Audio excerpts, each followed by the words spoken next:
श्रोते हो नमस्कार. इंद्रधनुष्याच्या आजच्या कार्यक्रमात मी रेडिओ सखी पल्लवी गोडसे तुमचं मनापासून स्वागत करते. श्रोते हो, आजकाल आपण बघतो की जी शिक्षण पद्धती आहे त्यामध्ये मुलं खूप गुंतलेली असतात, स्पर्धेत धावत असतात आणि या स्पर्धेच्या युगात या विद्यार्थ्यांची आणि त्यांच्या पालकांची खूपच धावपळ होते.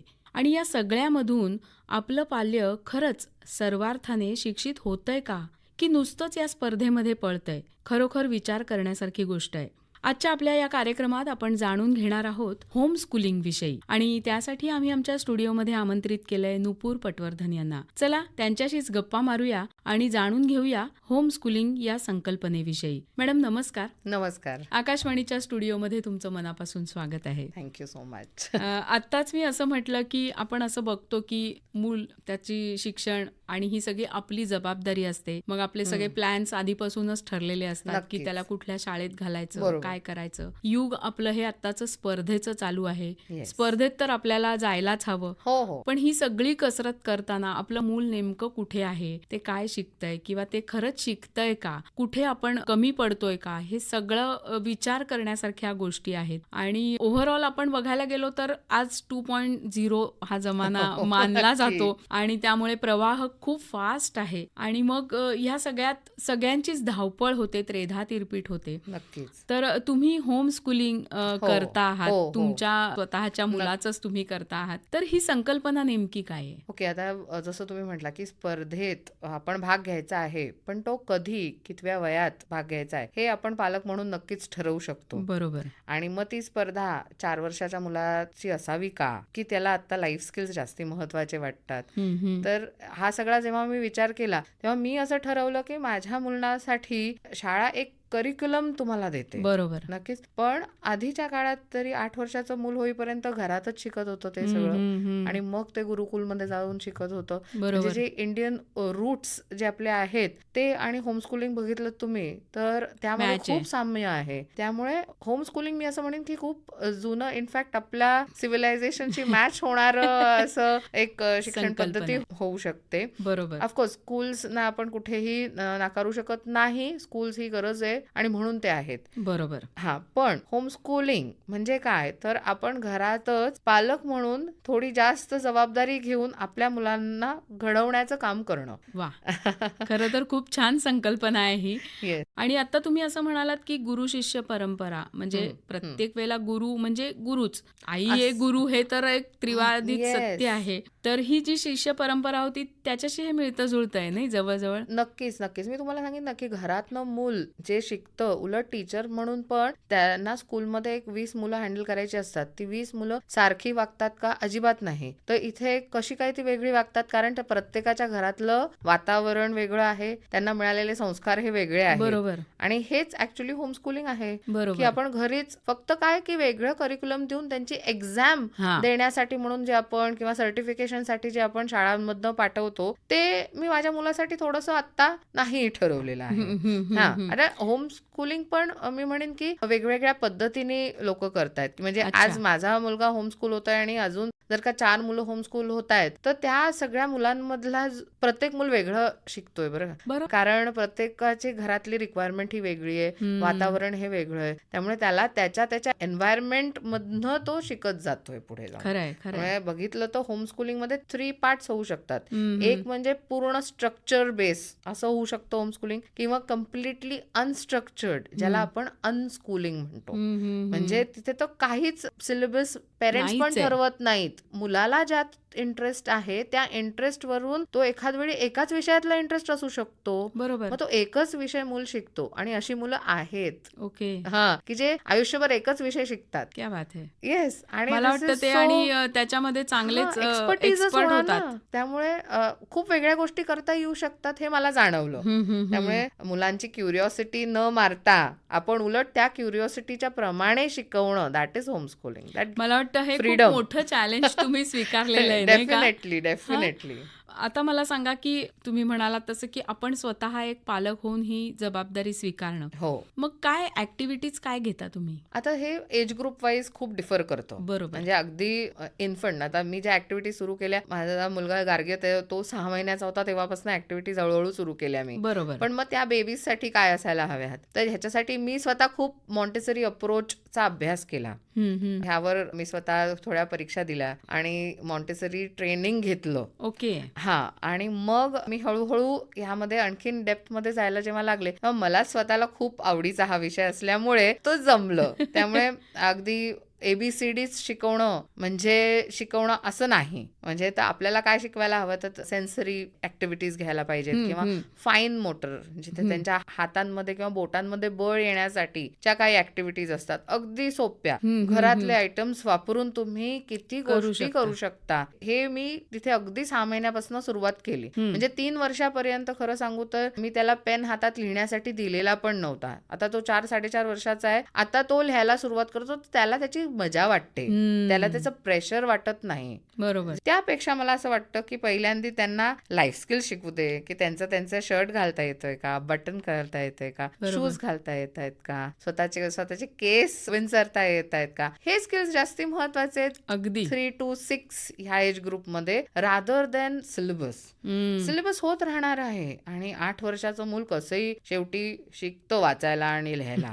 त्यामुळे एवढी घाई जी आहे की नाही ते 3 वर्षाचं मूल एवढं लिहिलंच पाहिजे, तिथेच मला मेजर प्रॉब्लेम होता ऍक्च्युली. अच्छा. त्यामुळे थोडं ऍक्टिव्हिटीज मी ज्या घेतल्या घरात त्या सगळ्या हँड्स ऑन ऍक्टिव्हिटी. तर गणित कसं शिकवलं तर अगदी घरातले वस्तू दगड शोधून आण. मग किती दगड आणलेस, मग 1 2, मग नुसतंच 1 ते 100 अंक येणं ह्याला काहीच महत्व नाहीये. त्यांना कळलं पाहिजे की 1 म्हणजे हे आणि 2 म्हणजे एवढी क्वांटिटी ती आहे. नंबर आणि क्वांटिटी मधला जो कनेक्शन आहे ते त्यांना करता आलं पाहिजे तर गणित झालं. हे खरंय. नुसतंच 1 to 100 मुलं म्हणतायत त्याला काहीच अर्थ नाहीये. ते मॅथ नाहीये आणि ते फाउंडेशनल स्किल्स होऊ शकत नाही. त्यामुळे मुळात ऍज अ पेरेंट मला असं वाटतं की आपल्याला खूप गोष्टी अनलर्न करायला लागणार आहेत की आपण कसं शिकवावं. खरंय. आणि काय महत्वाचं आहे, लिहिणं महत्वाचं आहे की समजणं महत्वाचं आहे, कॉन्सेप्ट जास्ती महत्वाची आहे की रोट लर्निंग महत्वाचं आहे. मग कॉन्सेप्ट वरच काम केलं कायमच. त्यामुळे एखाद वेळी त्याला एखादा अंक नसेल येत लिहिता किंवा तो उलट पण लिहित असेल आता, पण ते आता माझ्यासाठी मॅटर करत नाही. मी त्याला सांगितलं की 40 आंबे मोज, तर तो 40 आंबे मोजून आणतोय. हे महत्वाचं आहे. आणि मॅडम मला असं वाटतं की आता तुम्ही जे बोलताय त्याच्यावरनं की एक आपला निसर्ग नियम असतो. जसं लहान मूल जन्माला येतं त्याला काहीच माहिती नसतं, बरोबर. तुम्ही त्याला शिकवत असता, तो घेतो का नाही, तो त्याच्या पद्धतीनेच जातो. म्हणजे जेव्हा ते उपडं वळायचंय किंवा जेव्हा ते कुशीवर व्हायचंय तुम्ही त्याला किती सपोर्ट द्या ते नाही होत. जेव्हा त्याचं ते होतं तेव्हा ते स्किलफुली होतं. करेक्ट. म्हणजे हा निसर्ग नियम आपल्याला दिसत असतो नाही खरं तर घरामध्ये दिसतोच. आणि या ह्याच्यामध्ये जसं तुम्ही आता म्हणालात थोडंसं मला सुचलं आहे की ऐकणं, बघणं आणि मग बोलणं. आल्या मूल नाही बोलत, नाहीच ना. मग आपणच त्याला सांगत राहतो काही ना काहीतरी बोल, ऐकायला लावतो. तो ऐकतो, हे आपल्याला कळतं, बघतो, तो इकडे बघतो तिकडे बघतो आणि मग तो बोलायला लागतो. ह्या ज्या सगळ्या स्टेप्स आहेत हा निसर्ग नियम आहे, हा तुम्ही नाही बदलू शकत. एक्झॅक्टली. आणि मग जेव्हा 3 वर्षाचं मूल जेव्हा आपण लिहिणं अपेक्षित आहे ना, त्याला ते लिहिणं नाही येणार आहे नॅचरली. पहिल्यांदा त्यांनी ते ऐकलं पाहिजे, त्याला ते साऊंड फेमिलियर वाटले पाहिजे ऍक्च्युली. मग तो वाचायला शिकेल आणि मग शेवटी तो लिहिल. हा जो अट्टाहास का बरं आहे तर असेसमेंट घ्यायचा दुसरी पद्धत नाही आपल्याकडे. ती एक लेखीच परीक्षा घ्यायला लागते आपल्याला. अगदी. आणि त्याच परीक्षेत जे ठरेल तेच म्हणजे प्रमाण सर्टिफाईड. तर आता आपण बोलतोच आहोत की तुम्ही ह्या सगळ्या ऍक्टिव्हिटी घेताय आणि नॅचरल पद्धतीने तुमच्या मुलाला तुम्ही ग्रो करताय, त्याला पुढे नेताय. तर आता मग या अशा पद्धतीने तुम्ही त्याची परीक्षा म्हणा किंवा एकंदरच त्याचे जे सगळं गुणवत्ता आहे त्याचं एक कॅल्क्युलेशन, बरोबर, जे आता आपण म्हटलं की शाळेत आपल्याला सर्टिफाईड होऊन येतं की पहिली पास, दुसरी पास असं. तर हे सगळं कसं करता, म्हणजे त्याचं काय? हा इतका महत्वाचा प्रश्न आहे. कारण काय, होमस्कूलिंग करायचं खूप जणांना असतं पण खूप भीती वाटते. तर कशाची भीती वाटते तर पुढे जाऊन माझ्या मुलाला कॉलेजला ऍडमिशन नाही मिळाली तर, हा सगळ्यांना पडलेला प्रश्न असतो. तर त्याला उत्तर म्हणजे आपल्याकडे आता ओपन स्कूलिंग बोर्ड आहेत. जसं महाराष्ट्राचं पण ओपन बोर्ड आहे, तसं नॅशनल ओपन बोर्ड आहे ज्याला आपण म्हणतो NIOS. तर NIOS हे आता होमस्कूलर्ससाठी सर्वात छान असं फ्रीडम देणारं बोर्ड आहे. आणि ह्या बोर्ड मध्ये तुम्ही रजिस्टर करायचं पण मिनिमम एज आहे 7. म्हणजे 7च्या आत त्यांना एक्झामची गरज नाहीये. हम्म. जे पहिली परीक्षा जी तुमचं मूल देणार आहे होमस्कूल असलेलं ते 3रीला देणार आहे. हम्म, हम्म, हम्म. मग which gives you a lot of time है ना, की आपल्याला खूप वेळ मिळतो ह्यामध्ये की आपण आपल्या मुलाची तयारी छान प्रकारे करून घेऊ शकतो. आणि ह्याच्यामध्ये NIOS सारखे बोर्ड तर इतकं सब्जेक्ट मध्ये व्हरायटी देतात आणि हे अगदी 12वी पर्यंत आहे म्हणजे. बर. आणि त्यांचं जे मार्कशीट येतं ते CBSE सारखं सेम मार्कशीट येतं. कुठेही तिथे मेन्शन नसतं की तुमचा मुलगा होमस्कूल्ड आहे. ओके.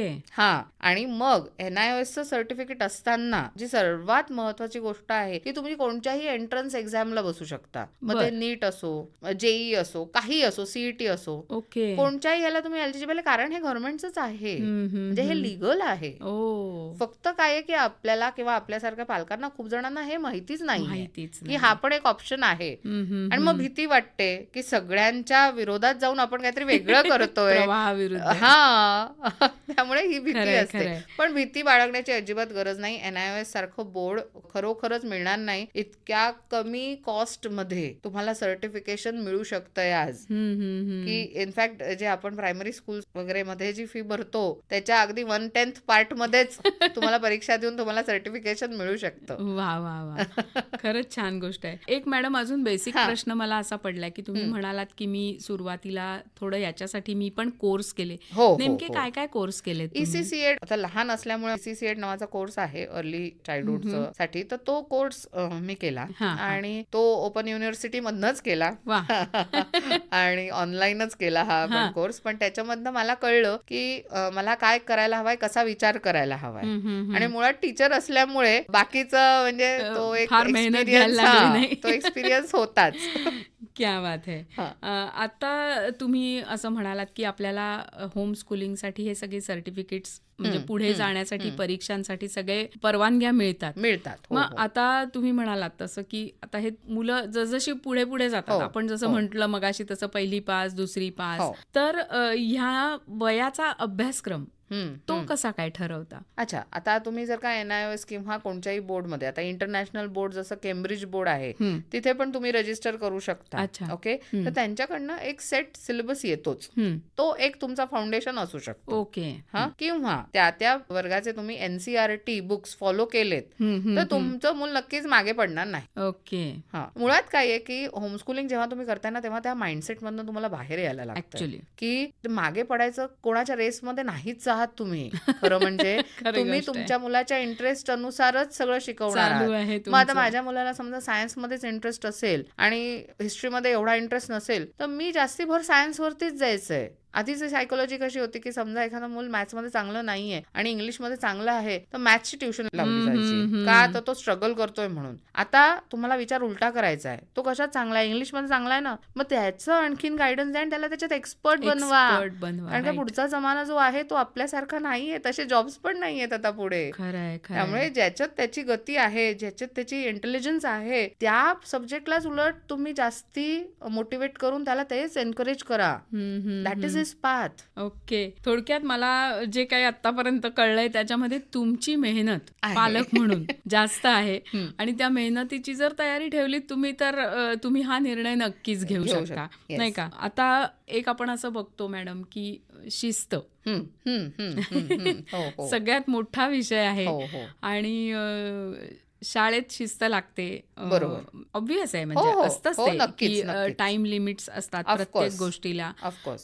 डबा खाण्याच्या वेळा असतात, बरोबर. मधली सुट्टी असते, बरोबर. 5 मिनिटाची सुट्टी असते. ह्या सगळ्यात मूल एक त्या पाईप मधून जात असतं की ओके मला हा एवढाच वेळ मिळणार आहे. मग हे जे सगळं तुमचं बरोबर आहे. गणित आहे हे घरी कसं बनवता? नाही, आता मी जे डिसिप्लिन जो शाळा घडवते त्याबद्दल डाऊटच नाहीये. बट तो एन्फोर्स्ड आहे दुसऱ्यांकडनं. हम्म. म्हणजे आपण जेव्हा होमस्कूल करतोय तेव्हा आपण सेल्फ डिसिप्लिन वरती काम करतो. आता होमस्कूल म्हणजे फ्रीडम लक्षात घ्या. आणि फ्रीडम म्हणजे एक इट इज लाईक अ तलवार. हा. म्हणजे आपल्याला त्याला कसं हँडल करायचं. तर काही गोष्टी माझ्या घरात निगोशिएबल नाहीयेत. म्हणजे झोपण्याची वेळ निगोशिएबल नाहीये. स्क्रीन टाइम हा विशिष्ट वेळेतच तेवढ्याच ह्याच्यात. तर काही गोष्टी ज्या आहेत ना त्याला बाउंड्रीज ठेवलेल्या आहेत. मग काय आहेत त्या गोष्टी, तर खाण्याची वेळ, झोपण्याची वेळ, उठण्याची वेळ, त्यानंतर स्क्रीन टाइम, अभ्यासाची वेळ, ह्या 5 गोष्टी मी डिक्टेट करते. मग जेव्हा मी डिक्टेट करते, मी समजून घ्या मी एक शाळा म्हणून डिक्टेट करते त्या. पण ह्या 5 गोष्टी सोडल्यास मी त्याला दिवसभर फ्रीडमच देते, की तुला आज जर का वाटते की तू लेगो खेळावेस 4 तास, तर मग माझा लेक 4 ते 5 तास लेगो मध्ये इतका गुंतलेला असतो की त्याला काळजी नसते, म्हणजे त्याच्याकडे बघायला पण मला लागत नाही.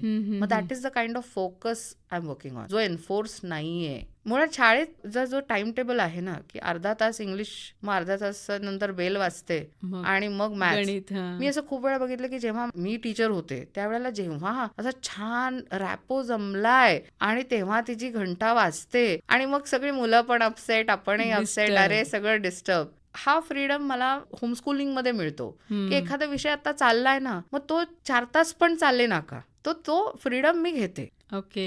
सो तिथे फोकस हा खूप म्हणजे महत्वाचा विषय ज्याच्यावरती काम होतंय. बट काही गोष्टींबाबतीत मी खूप स्ट्रिक्ट आहे, तर ह्या नियमांबाबतीत आहे स्ट्रिक्ट, जे मला असं वाटतं की माझ्या घरात होऊ नये. त्यामुळे डिसिप्लिन हा असाच क्रिएट केला जातो. बाकीच्या वेळेला मला नाही वाटत की डिसिप्लिन इथे मी डिक्टेट करावं. त्यांनी स्वतःनी ठरवू दे, त्याची ऍक्टिव्हिटी आजची काय असणार आहे ती त्यांनी ठरवू दे. त्यामुळे सिलेबसचा मी एक गोल ठेवलेला असतो वर्षासाठी. बरोबर. मग तो महिन्याचा एक गोल असतो. मग त्या दिवशी त्याला सायन्स वाटतंय, मॅथ्स वाटतंय का इंग्लिश वाटतंय, 3 गोष्टी ठेवलेल्या असतात. तो जे चूज करेल ते आम्ही करतो. ओके. तो फ्रीडम त्याला दिला जातो. आणि हे मॉन्टेसरी अप्रोच मध्ये खूप कॉमन आहे. ओके. हा, मॉन्टेसरी अप्रोच मध्ये सगळे मटेरियल्स ठेवले जातात आणि मूल जे चूज करेल ते त्याला शिकवलं जातं. जसं आपण म्हणतो रमलाय ना तो रमू दे. रमलाय, एक्झॅक्टली. आता काल परवा मी काही गोष्टींसाठी प्रिपेअर करत होते, तेव्हा 4 तास मी माझ्या लॅपटॉपवर काम करत होते. त्याला फक्त फेविकॉल आणि कागद आणि एक सिझर दिलेली होती आणि रंगीत कागद दिले होते. तो 4 तास त्याचं क्रिएटिव्हली काहीतरी बनवत होता. मला अजिबात त्यांनी डिस्टर्ब केलं नाही. So that speaks a lot. म्हणजे हे 4-4.5 वर्षाच्या मुलाला जमलं 4 तास रमणं एखाद्या गोष्टीमध्ये, दॅट इज फोकस. आणि त्यावर काम करायला पाहिजे आपण. उद्या जाऊन हा फोकस त्याचा एखाद्या सब्जेक्ट मध्ये येणारच आहे. बरोबर. येणारच आहे का, कारण की आपण त्याला आवडीचं देतोय. अहो, मारून मुटकून जे आवडत नाहीये ते त्याच्या घशात नाही उतरवायचंय आपल्याला. आणि आवडीचं काम असलं की माणूस आनंदाने करतो. आपणच करतो की 10 गोष्टी ऍडजस्ट करून आपल्याला आवडतं म्हणून आपण ती गोष्ट करतो. खरी गोष्ट आहे. अगदीच. आता तुम्ही असं म्हणालात की हे सगळं म्हणजे मी करते. आपल्याकडे एक काळ असा होता की एकत्र कुटुंब पद्धती होती. आणि आता जे तुम्ही सांगताय तर ते म्हणजे आता मी ह्या गोष्टी सांगते ह्या अगदी खूप जुन्या असतील, 50 वर्षापूर्वीच्या असतील, पण हे ऑटोमॅटिक घरातच होत होतं. 100% तुम्ही म्हणालात तसं की त्यासाठी काही वेगळे मेहनत घ्यायला लागत नव्हती. आता एकल कुटुंब पद्धती आहे, तर हे मॅनेज करणं जरा कठीण जातं. होय. आता आमच्या घरातच बघा ना, मी आणि माझा नवराच असतो. आता ही गोष्ट सोडून द्या की होम स्कूलिंग बाबतीत त्यांचा 100% माझ्यावर विश्वास आहे. त्यामुळे त्यांनी सांगितलं तू करशील ते. बऱ्याच ठिकाणी हा सपोर्ट पण नसतो. कारण काय, होम स्कूलिंग करताना एक नक्की आहे की तुम्ही घरातले म्हणून एका पेजवर असले पाहिजेत. बरोबर. तिथे फ्रिक्शन नको. बरोबर. ते जर का असेल तरच होम स्कूलिंग आपण हेल्दी एन्व्हायरमेंट देऊ शकतो. अगदी बरोबर आहे. पण yes, it is a challenge आजकालच्या पालकांसाठी. म्हणजे मी असं म्हणेन सगळ्यात स्ट्रेसफुल एन्व्हायरमेंट मध्ये आजकालचे पालक खरं तर मुलं घडवण्याचा प्रयत्न करतायत, जिथे ते स्वतः पण खूप बिझी आहेत. अगदी त्याच मुद्द्यावर मी आता येणार होते मॅडम, की एकत्र कुटुंब पद्धतीतून एकल मध्ये आपण आलो. आता तुम्ही होम स्कूलिंगचा आपण विषय बोलतो आहोत, त्याच्यामध्ये असं आहे की तुम्ही तुमच्या पाल्यासाठी वेळ द्या आणि त्याला घडवा. बरोबर. पण आज पुन्हा पहिल्या मुद्द्याकडे येते की स्पर्धेचं युग आहे. आणि बघायला गेलात तर 100रातली 99 घरं अशी आहेत की जिथे आई वडील दोघंही नोकरी करतात. खरंय. अशा वेळेला हे होम स्कूलिंग कसं करायचं? अच्छा, आता मी जरी घरात आहे पण मी 2 बिझनेसेस मॅनेज करून हे करते. त्यामुळे मी स्वतःला वर्किंगच कन्सिडर करते. Of course it is self employed. बरोबर. येस, जॉबला जाता तुम्ही तरी पण तुम्ही स्वतःच्या मुलासाठी निदान 1-1.5 तास तरी नक्की काढतच, कोणताही पालक असू दे. बरोबर. 1-1.5 तास तुम्ही काढताच. आता तेवढं तुम्ही काढताय ना, ह्याच्यात पण होम स्कूलिंग होऊ शकते. फक्त काय आहे की दिवसभराचं जे एंगेजमेंट आहे ते तुम्हाला एकदाच प्लॅन करायला, म्हणजे तुम्ही स्वतः खूप प्लॅन्ड असायला लागतं. एक्झॅक्टली. तर तुम्हाला वर्षाचा एक गोल असला पाहिजे, वर्षावरनं तुम्ही महिन्याचं एक प्लॅनर असलं पाहिजे तुमच्याकडे. त्यामध्ये तुमच्या मुलाला काय ऍक्टिव्हिटीज आवडतात, तुम्ही त्याला कसं एंगेज करताय आणि तुम्ही त्याला 1 तास कोणता देणार आहात. 1 तास दिलं तरी खूप आहे. 1 ते 2 तास म्हणजे मी तर म्हणेन, मी माझ्या मुलाला कसं आता रुटीन जर का बघितलं तर सकाळी चहाच्या वेळेला 10 मिनिटं शिकवते, नंतर तो त्याचं खेळत असतो, नंतर 11 ते 12 मध्ये त्याला अर्धा तास शिकवते. समजा तो कुठे गेलेला असला तर आता माझ्याच मैत्रिणीचं एक प्ले ग्रुप आहे, तिथे मी त्याला फक्त खेळायला म्हणून पाठवते खेळायला. हा, की त्याच्या वयाच्या मुलांमध्ये त्यांनी व्हावं, कारण की सोशलायझेशन हा एक मेजर अगदी इश्यू आहे जो सगळेच जण मला विचारतात, मग तो सोशल कसा होईल. तर फॉर्च्युनेटली आमच्या घरात बिझनेस असल्यामुळे ऑलरेडी तो 20 माणसांमध्ये मोठा होतोय, त्यामुळे तो ऑलरेडी सोशल भरपूर, इनफॅक्ट उलटा आहे, तो खूप जास्ती सोशल आहे.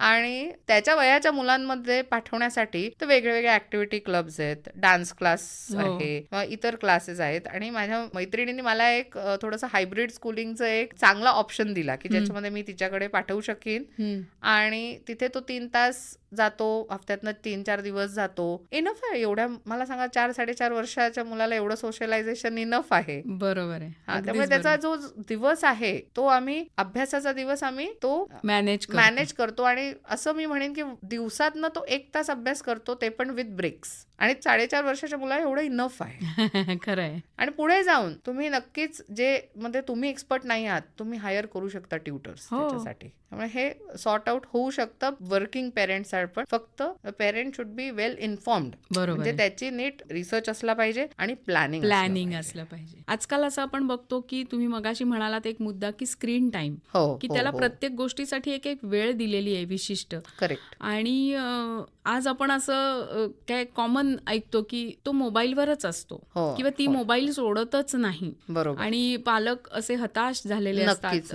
तर मग हे कसं काय मॅनेज करता तुम्ही? आता हा एक आफ्टर इफेक्ट मी म्हणेन, जसं तुम्ही म्हटलात ना की जॉईंट फॅमिली नाही आहेत घरात आणि एकटी आई जर का दिवसभर मुलाबरोबर असेल ना, तर कुठेतरी मी म्हणेन की त्या आईला पण ब्रेकची गरज असते. आणि मग तो जो मोबाईल आहे ना, तो एका नॅनीचं काम करतो. तो सांभाळतो मुलाला तेवढा वेळ, आणि मग तेवढ्या वेळात बिचारी तिचं कामं पण करून घेते. तिला जो मेंटल लोड असतो ना, ती कुठे डिस्ट्रेस करेल. तो कोणीच नाहीये ना, कारण 2 मिनिटं पण बघायला कोणी नसल्यावरती. आणि त्यामुळे आय फील की स्क्रीन्स वाढलेत, की ते नॅनीचंच काम करते स्क्रीन आज. मग आता आपल्याला इंटेन्शनली हे कमी करण्यासाठी थोडं आपला पेशन्स वाढवणं हे गरजेचं आहे. कुठे जिथे मदत हवी असेल ती मदत घेणं. मग आता होमस्कूल जरी मी करत असले तरी माझा लेक 24 तास माझ्या बरोबर असतो का, तर अजिबात नाही. तर तो माझ्या एका मैत्रिणी जसं मी म्हटलं, तो प्ले स्कूलला, म्हणजे आता तुम्हाला प्ले स्कूल नसेल तर डे केअरला, जिथे काही ऍक्टिव्हिटीज खरंच चांगल्या होतात,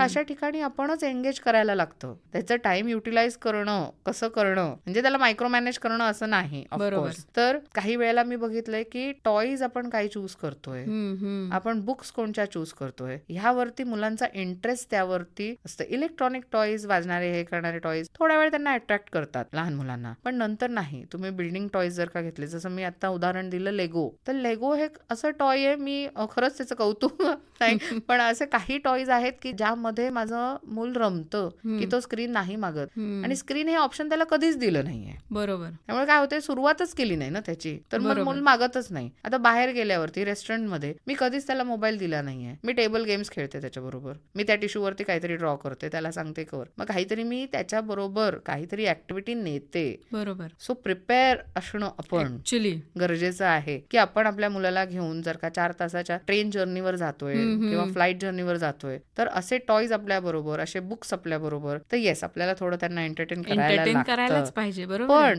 आज जर का तुम्ही 4 वर्षाच्या मुलाला स्वतः एंटरटेन केलं थ्रू टॉईज और बुक्स, तर उद्या जाऊन जेव्हा तो 8 वर्षाचा होणार आहे, तो स्वतः एक बुक उचलून वाचणार आहे ऍक्च्युली. तर it is unintentional effort right now.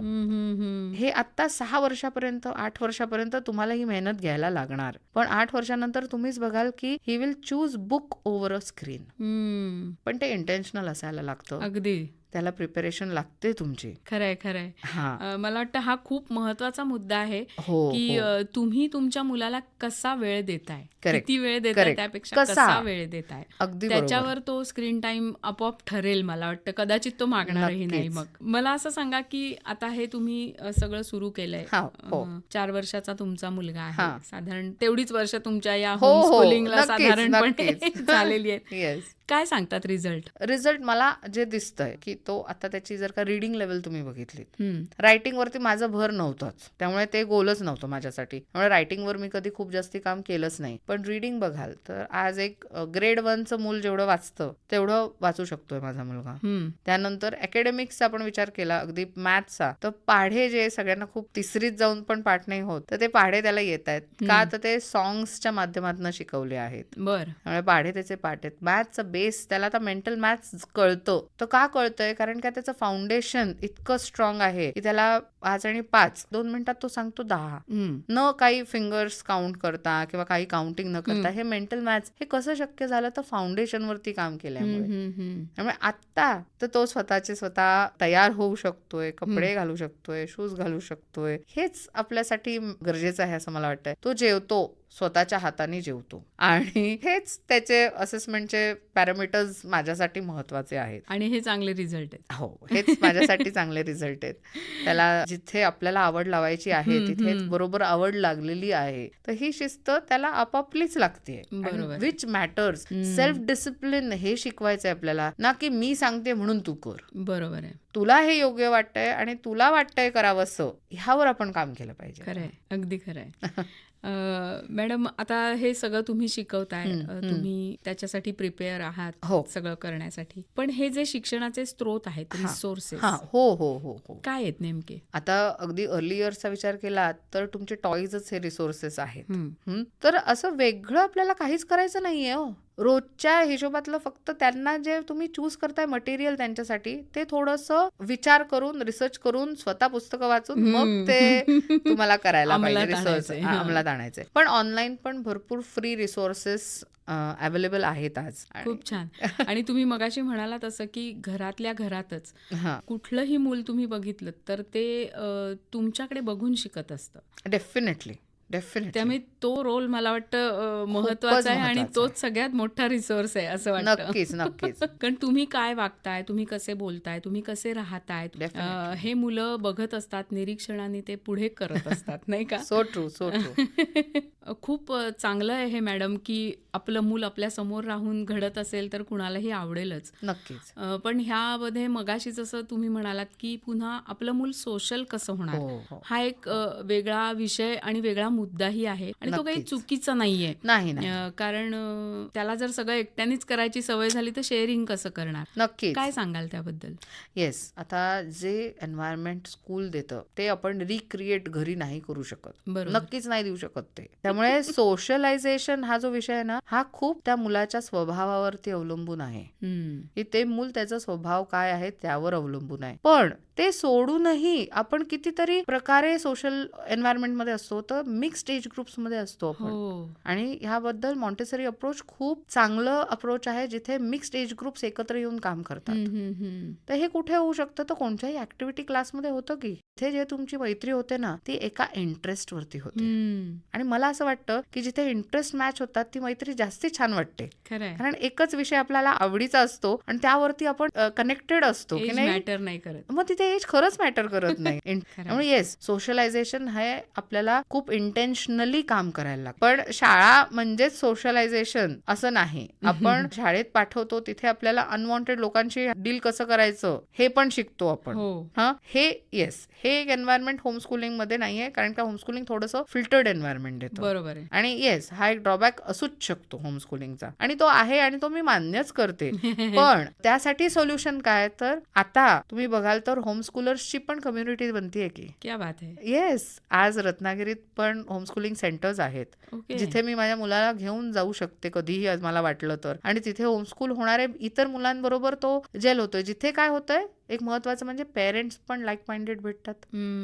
किंवा ह्याला आणखीन एक अजून पुढे जाऊन सांगेन की हायब्रिड स्कूलिंग नावाची कॉन्सेप्ट आहे, अल्टरनेटिव्ह स्कूलिंग नावाची कॉन्सेप्ट आहे, की जिथे होमस्कूल असतानाही तुम्ही तिथे जाऊन पार्टिसिपेट करू शकता. त्यामुळे I feel world is a place to learn, classroom is too limited. खरंय. अगदीच. मॅडम, जाता जाता काय सांगाल? मला असं वाटतं की जी मॅक्झिमम लोक घाबरतात होमस्कूलिंगला, तर जरा थोडासा आपण प्रिपेअर्डनेस किंवा एक नवीन काहीतरी करण्याची उमेद दाखवली, तर आपली मुलं खूप सेफ आणि खूप छान घडू शकतात आणि एन्व्हायरमेंट आपण खूप सुंदर देऊ शकतो. त्यामुळे मला असं वाटतं की लोकांचा विचार न करता थोडासा धाडसी निर्णय घेऊन आपल्या मुलांच्या सुखासाठी तरी काही वर्ष तरी होमस्कूल करावं. खरंच खूप चांगली संकल्पना आहे मॅडम आणि ती तुम्ही राबवताय. त्यासाठी तुम्हाला आधी शुभेच्छा देते मी. थँक्यू. श्रोते हो, खरं तर आपलं आयुष्य ही एक प्रकारची शाळा आहे आणि मिळणारे अनुभव ही खूप मोठी शिकवण आहे. पुस्तक तुम्हाला घडवतात आणि अनुभव तुम्हाला समृद्ध करतात. तर मला वाटतं प्रयत्न करायला काय हरकत आहे. नक्कीच. याच नोटवर आज मॅडम आपण इथे थांबूया. तुम्ही इथे आलात आणि या होम स्कूलिंग विषयी खूप चांगली माहिती आमच्या श्रोत्यांना करून दिली. त्याबद्दल आकाशवाणी परिवारातर्फे मी आपले आभार मानते. धन्यवाद. थँक्यू.